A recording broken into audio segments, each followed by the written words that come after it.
And I feel like in the story Beatrice Goat that they were reading, I felt like their community played a big role in developing their gift. Even though her gift was a tangible gift, like the description they used to talk about how she has to develop the gift. Like, it's a children's book, but they're head on of how we respond to our giftings. Like, so many times I hear adults say, I don't know what I'm gifting in it, or I don't know what to do, or kids like, I don't know what I'm good at. And like, this is exactly like the conversation we constantly have. And like in the book, when she says, when her mom tells her that she's gonna receive this goat, I just love Beatrice's response, because it's so much like what we usually, how we usually respond when we get a gift or when somebody tells us something.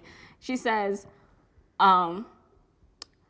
Beatrice, one day while Beatrice was busy pulling weeds, Mama came to her with dancing eyes. Beatrice, some kind-hearted people from far away have given us a lucky gift. We are one of 12 village families to receive a goat. Beatrice was puzzled. A goat? What kind of gift was a goat?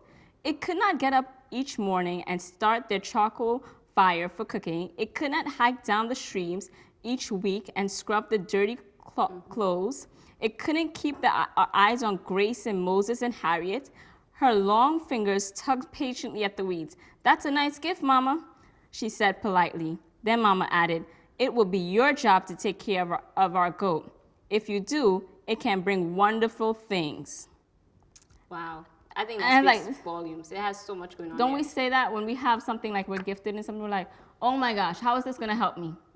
I can't do anything with this. Yeah, or I can't make money with this. I can't make money with this. This is never going to work. I can never make money doing this. I'm just, it's just this.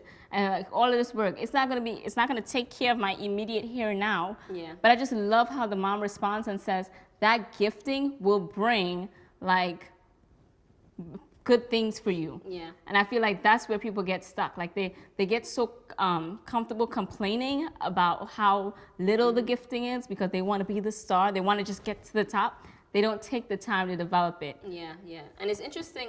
Well, you know what I like about this part of the story too? I mean, she said some really interesting things.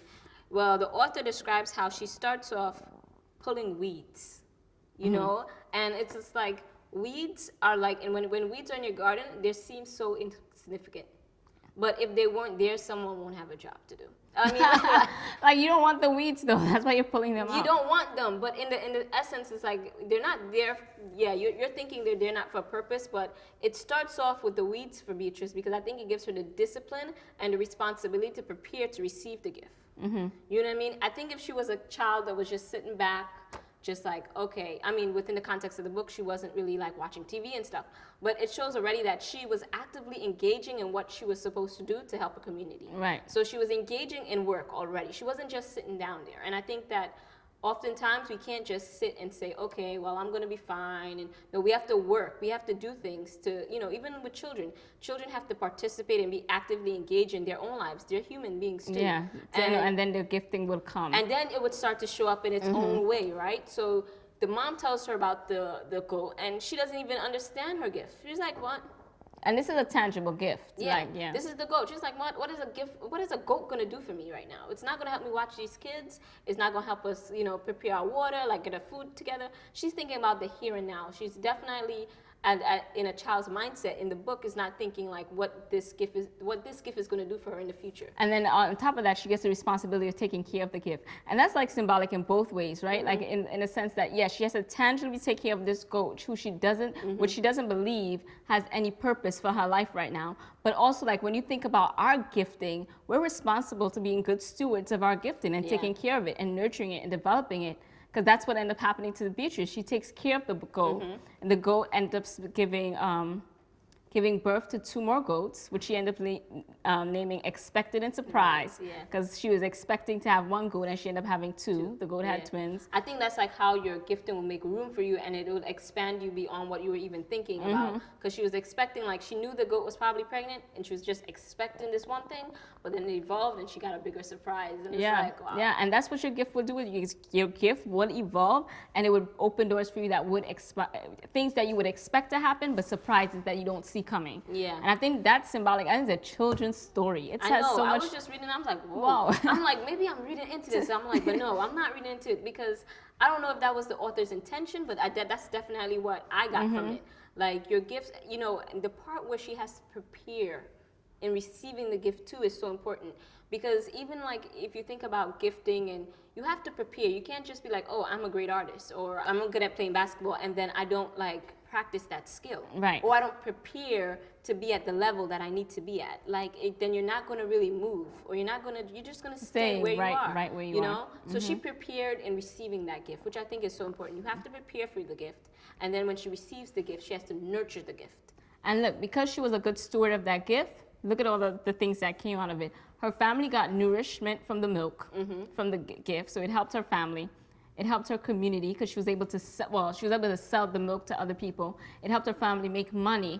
And that whole concept of the gift would be like almost like that blessing for her. She was able to go to school because the money that they got from selling the milk is what the mom used so that she would be able to go to school for the first time. And like that, going to school and getting education, I mean, we don't need to explain that. That opened up the doors for her. Yeah. And it all started with a gift that she didn't even appreciate in the beginning. Yeah. Or didn't even understand. Yeah. So it's a journey. It's a process. It is a journey. It is a process. And how everything evolved. And you know what? Another significant part about this is that she didn't have to do anything to get this gift. This gift was given to her. You know, they mentioned that someone a faraway land gave her the gift. She never met the person. She doesn't know who the person is. And it's how we're gifted, like how each and every person has a purpose and a gift, and how they're gifted in receiving that. Like you don't have to do anything to receive your gift. Yeah, it's in you. It's in you. Yeah. But you are responsible to develop the gift and nurture the gift in order to share it with the world. And because of her obedience in taking care of the gift, taking care of the goat, selling the milk, being responsible with what she was given, she was able to start school, nourish her family.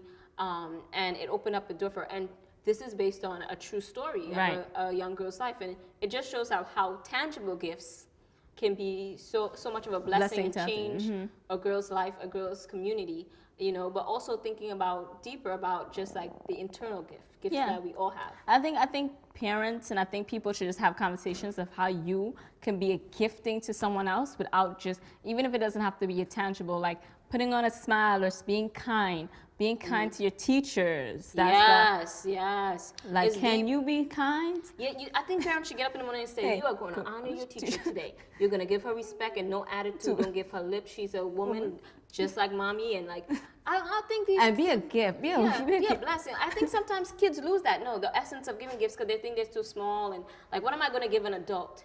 How about you give me a hello? And be nice, be kind. Yeah, no even like for teenagers, like how about you pick up your, you know, clean your room. I mean, it helps you, but I'm sure it'll make your parents feel happy to wash the dishes. Like small gifts that kids can actually participate. Say thank you. Appreciate the fact that you have clothes to wear, that you have a school to attend. Yep. I feel like we need to talk about, I think sometimes we just get so caught up in our everyday life, or we just take it for granted, so much things that we have, we don't realize the small gifts that we have every day. We have clean running water. Yep, yeah, some people get up in this world and they don't. And I think oftentimes with kids, sometimes it's give me, give me, give me, or they want, oh, I want this, I want that, I want this, I want that, and they don't think about like, oh, what can I give? You know, and there's so much that I think kids can offer. Because I think as you get older, your responsibilities and stress levels go up, and kids don't have the same level of, well, most children don't have the same level of responsibility and stress in America as their parents may have. I mean, your parents came home from a day's work, you know, wash the dishes, maybe give them a hug, give them a smile, ask them how their day is. I think those things are all gifts, because at the end of the day, it boils down to like a bigger purpose and meaning to like life. You don't just want to have that in out, like went to work, came home, went to work, came home. Like there's more to life. And it's the small moments that you get to cherish and nourish. So I think like Beatrice is a good book to start conversation. I think it also hints on the fact of like delayed gratification. She wasn't able to receive the outcomes of the gift, like the blessings of the gift right away. It took time, it took preparation. Things don't happen overnight. You know, there's things you have to work on. And I feel like those are conversations you can have when you discuss simple children's book. I feel like kids who as young as maybe 8, 9 could start talking about how could they be a gift. Like if we start changing people's mindset of not always like, oh, well, what can I get from this person? What do you got to offer me? Or like, oh, what can I give today? What can I give to someone else today so that someone else can receive? Yeah. Like, I think that's a conversation, and I think that's a topic that parents will probably need to have. Yeah, I think I agree with you. I agree. I think that gifting should be definitely something that should not always looked at as from the receiving end, but the giving end. Yes. And I think that Beatrice quote is a good example to start the conversation. Now, I think that maybe some people may read this book and be like, oh, what are they talking about? But I really do think that there's power in giving a gift. Yeah, I want to give you a gift right now. Oh, what's that? You want some water? I'm thirsty. Thank you for watching. We hope you enjoyed that video and feel inspired. And we want to hear more from you. So tell us your stories. If you want more information about us, the books we review, or resources, check out the description box below. Till next time. Bye.